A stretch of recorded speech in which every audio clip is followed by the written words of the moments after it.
ام المومنین حضرت عائشہ صدیقہ رضی اللہ تعالی عنہا سے مروی ہے کہ نبی صلی اللہ علیہ وآلہ وسلم فرمایا کرتے تھے، جس نبی کی روح قبض ہونے کا وقت آتا تھا، ان کی روح قبض ہونے کے بعد انہیں ان کا ثواب دکھایا جاتا تھا، پھر واپس لوٹا کر انہیں اس بات کا اختیار دیا جاتا تھا کہ انہیں اس ثواب کی طرف لوٹا کر اس سے ملا دیا جائے یا دنیا میں بھیج دیا جائے۔ میں نے نبی صلی اللہ علیہ وآلہ وسلم کی اس بات کو اچھی طرح اپنے ذہن میں محفوظ کر لیا تھا۔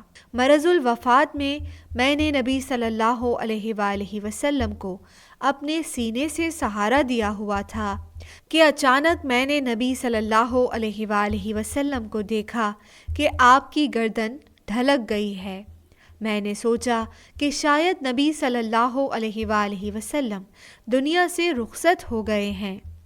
پھر مجھے وہ بات یاد آ گئی جو نبی صلی اللہ علیہ وآلہ وسلم نے فرمائی تھی۔ چنانچہ اب جو میں نے نبی صلی اللہ علیہ وآلہ وسلم کو دیکھا تو انہوں نے اپنی گردن اٹھا کر اوپر کو دیکھا۔ میں سمجھ گئی کہ اب نبی صلی اللہ علیہ وآلہ وسلم کسی صورت ہمیں ترجیح نہ دیں گے۔ چنانچہ نبی صلی اللہ علیہ وآلہ وسلم نے فرمایا، رفیق اعلیٰ کے ساتھ جنت میں۔